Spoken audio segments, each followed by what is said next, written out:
특히 어제요, 화제가 된 몇 가지 공방이 있었습니다. 먼저 이재명 후보의 이른바 커피 원가 120원 발언이 도마에 올랐습니다.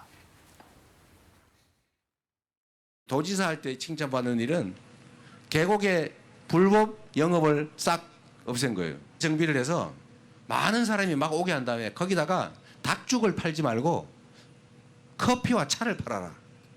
닭 5만 원 주고 해봐야 땀 삘삘 흘리고 막 1시간 동안 고아가지고 팔아봐야 3만 원밖에 안 남지 않냐. 그런데 커피 한 잔 팔면 8천에서 1만 원을 받을 수 있는데 원가가 내가 알아보니까 120원이더라. 커피 한 잔의 원가가 120원이라고 발언하셔가지고 지금 뭐 굉장히 시끄럽죠. 제가 말씀드렸던 2019년 봄경 정도에는 120원 정도 한 게 맞아요.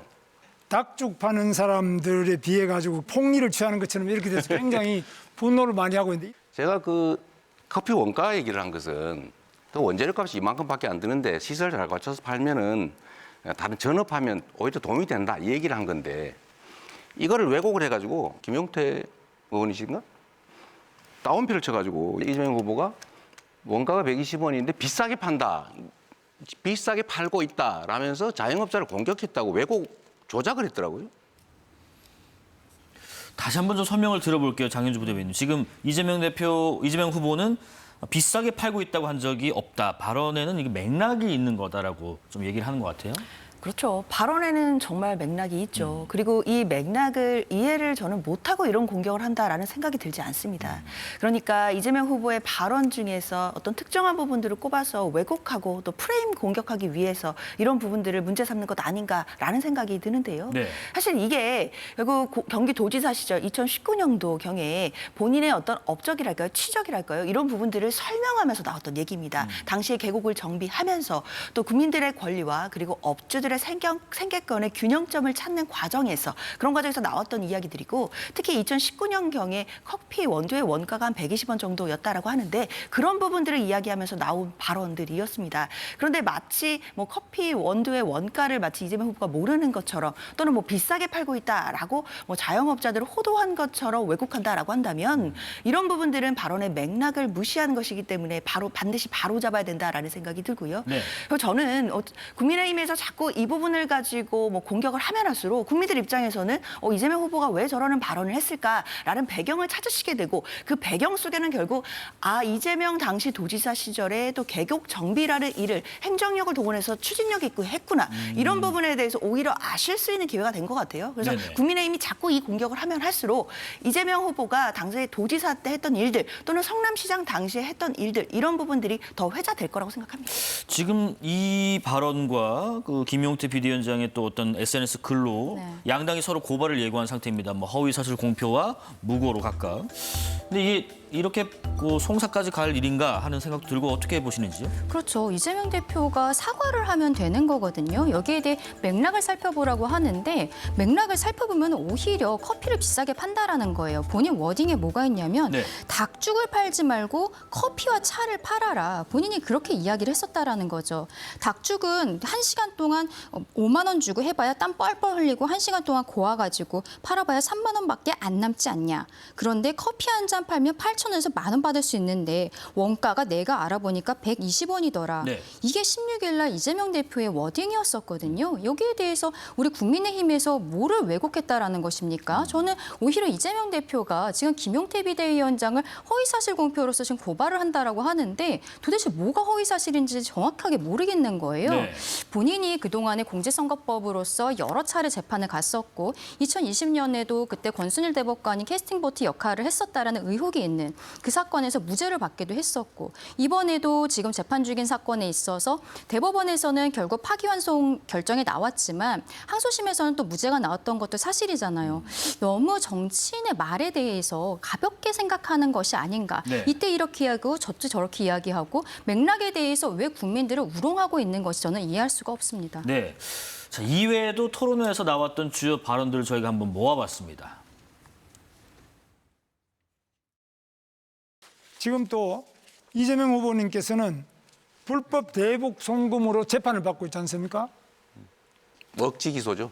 이화영 우리 부지사가 징역 7년 8개월 받았습니다. 이런 상태에서 지사가 모르는 부지사 징역형이라는 거 이거는 가능한 이야기입니까? 김문수 후보님 캠프에서 정치 자금 수천만 원씩 받을 때 모른다고 무혐의 받았죠.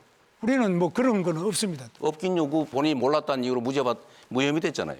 왜 그거 몰랐습니까?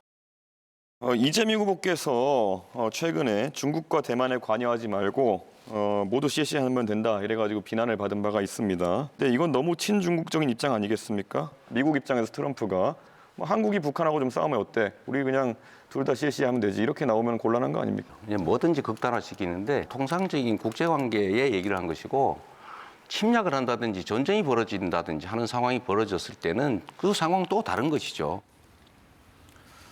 마찬가지로 앞서 보신 것처럼 그 이재명 후보에게 집중적으로 질문이 가는 모습인 것 같은데 혹시 어제 주요 발언 중에서 이런 부분 좀 눈에 띄게 좀 봤다 혹은 부적절한 발언이 뭐 질문이 있었다 하는 게 있으실까요? 글쎄요, 일단 질문 자체가 너무 좀 극단적이거나 좀 왜곡된 부분들이 있었다라는 부분을 아마 이재명 후보가 잘 또 공격에 받아쳐내고 또 그 부분들을 잘 캐치해낸 것 아닌가라는 생각이 들고요. 그리고 뭐 이제 뭐 김문수 후보나 지금 이준석 후보가 이재명 후보를 뭐 좀 공격하면서 뭐 협공을 하는 모습들을 보여줬지만 사실 저는 이제 대통령 선거에서는 결국 중요한 건 국민들께 왜 자신이 대통령이 돼야만 하는지, 왜 본인이어야 되는지를 설명해 드리는 게 가장 중요하다고 생각하거든요. 네. 그런데 어제 김문수 후보와 이준석 후보의 어떤 그런 자세나 뭐 협공을 하는 그런 모습들은 마치 이재명 후보가 안 된다라는 것에 방점을 찍고 있는 모습들로 보였습니다. 네. 그걸 보시는 국민들은 아니 그건 그렇다 치고 그럼 김문수 후보나 이준석 후보는 왜 본인이 대통령이 돼야 된다는 것인지 이 부분에 대해서 저는 뭐 충분하게 설명은 없었다라고 생각이 들고요. 그렇기 때문에 다음 토론에서는 제가 뭐 고언을 드리자면 그 두 후보도 본인 스스로가 국민들께 좀 내세울 것들 또는 정책이나 비전이나 이런 부분들을 좀 더 보강해서 좀 충실하게 말씀드리는 게 좀 더 좋을 것 같고 뭐 이재명 후보에 대해서 뭐 관련된 뭐 공격들을 계속 반복한다라고 하더라도 뭐 이재명 후보는 그 부분에 대해서 재치 있게 또 때로는 또 날카롭게 잘 또 받아쳐 낼 것이라고 저는 생각하고 있습니다. 예.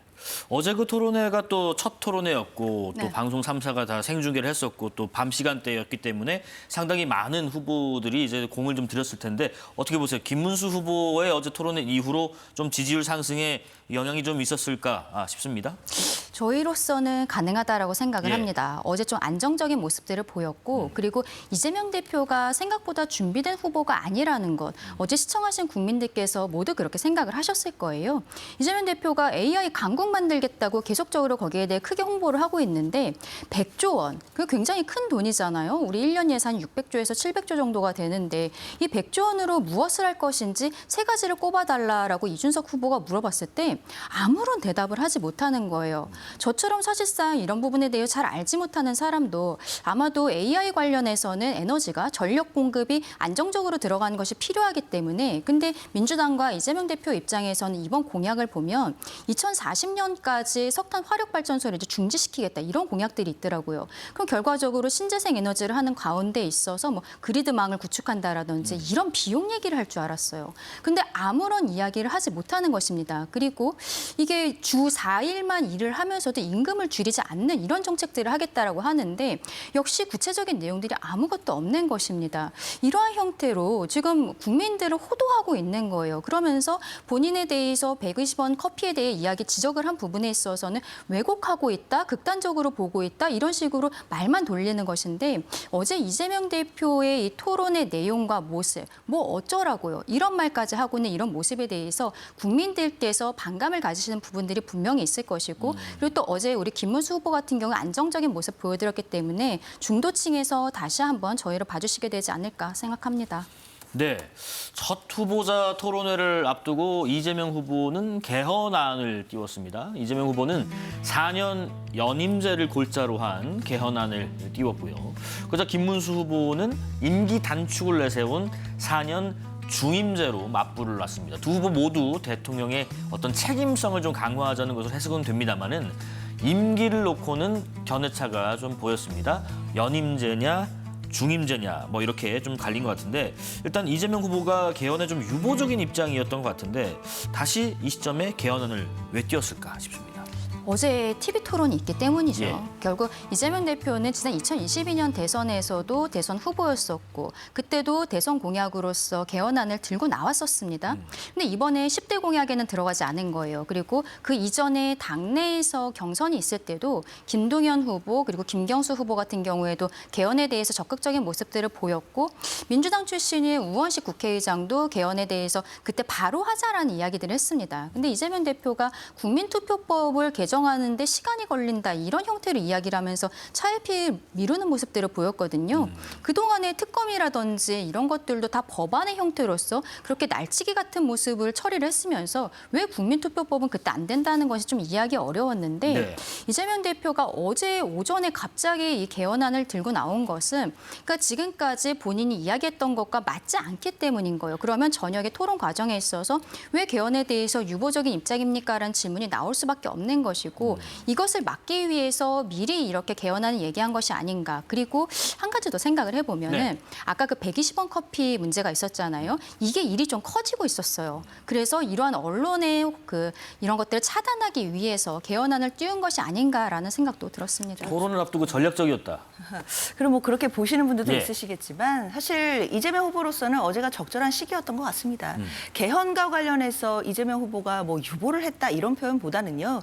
시기적으로 지난번 우원식 국회의장이 이제 제안을 했을 때만 하더라도 사실상 내란 종식이 훨씬 더 중요한 것이었고 화급한 그런 화두였기 때문에 관련된 부분들은 결국 대선 과정이나 또는 이제 차기 정부에서 해야 될 일이 아니겠느냐 이런 시기적인 이야기를 했어 왔었거든요. 그렇기 때문에 이재명 후보도 당연히 개헌과 관련해서 왜 구상이 없었겠습니까? 이것이 갑작스러운 구상도 당연히 아니고요. 아시다시피 이재명 후보는 3년 전에도 대선에 출마를 해서 토론회를 거쳐온 바가 있습니다. 누구보다도 준비된 후보이고 관련된 공약이나 정책들에 대해서 가장 많이 고민한 후보 중에 한 명입니다. 네. 그렇기 때문에 개헌과 관련된 부분들도 본인이 구상하고 있었던 부분들을 지금 대선 과정에서 당연히 국민들께 말씀드리고 공약으로 꺼내놓는 것이라고 봐야 될 것 같고요. 이런 부분들 특히 분권을 하겠다. 그리고 대통령의 권한들을 분산하겠다라는 내용들이 좀 골자이기 때문에 이런 부분들이 또 국민들께 울림이 있을 것으로 예상합니다. 그런데 개헌 관련해서요. 국민의힘은 민주당이 굳이 왜 연임제라는 표현을 쓰는지 문제를 삼고 있는데 이 부분도 한번 들어보겠습니다. 한마디로 표현하면 푸틴 모델이죠, 그게. 굳이 연임제라는 표현을 왜 씁니까? 민주당 개헌안의 마지막에는 결론적으로 이재명 대표로 권력을 집중하고 결론적으로 이재명 대표의 장기 집권을 돕는 그런 안을 마련하는 것 외에 민주당의 정책하시는 분들이 도대체 무슨 생각을 하고 있는지 저는 알 수가 없는 그런 개헌안입니다. 우선 연임제를 시비를 거는데요. 트럼프 대통령은 한 번 대통령을 하고 그다음에 나왔지만 떨어졌기 때문에 연임제에서는 다시 나올 수가 없습니다. 떨어진 다음에 다시 나올 수가 있습니다.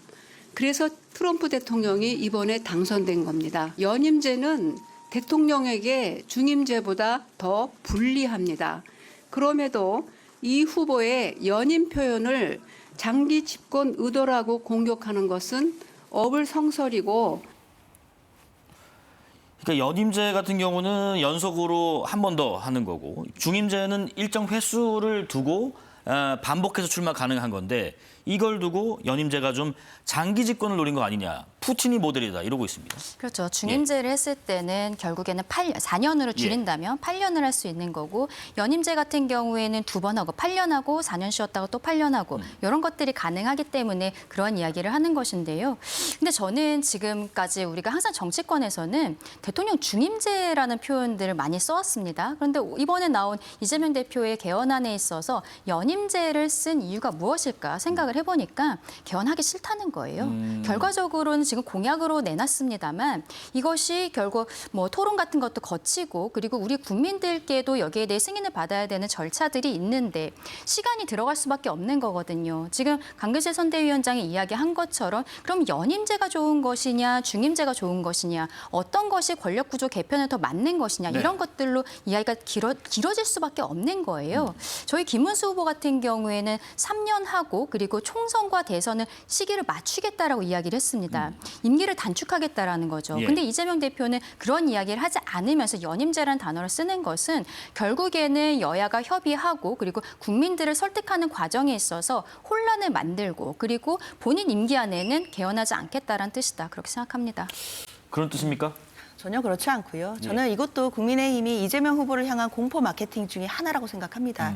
어떻게 장기 집권이 가능합니까? 우리 헌법 128조 2항에는요. 임기 연장이라든지 그리고 중임제 관련된 부분에 있어서는 그 당시에 제안한 대통령에게는 적용되지 않는다고 명시적으로 규정돼 있습니다. 그럼에도 장기 집권을 노린다라는 이야기가 사실상 어떻게 통용이 되는지 이야기가 어렵고요. 네. 그렇기 때문에 이런 부분들은 사실상 이재명 후보를 향해서 공포 마케팅을 계속 해나가고 있는 국민의힘의 어떤 정치적인 전략이다라고밖에는 보이지 않는데요. 그렇기 때문에 사실 저는 오히려 국민의힘이야말로 그리고 김문수 후보야말로 정말 개헌을 하고자 하는 마음이 있는 것인지 의지가 있는 것인지 좀 되묻고 싶은 부분들이 있고 이재명 후보는 사실상 개헌과 관련된 여러 가지 구상들도 있었고 그런 부분들을 국민들께 또 진솔하게 보여드렸기 때문에요. 앞으로 그런 구상들을 더 구체화하고 그리고 집권하게 된다라고 한다면 예. 이런 부분들을 실현시키기 위한 노력도 당연히 할 것이라고 예상합니다. 예. 각각 그 대통령 4년 연임제 또 중임제에 대한 의견까지 들어봤습니다.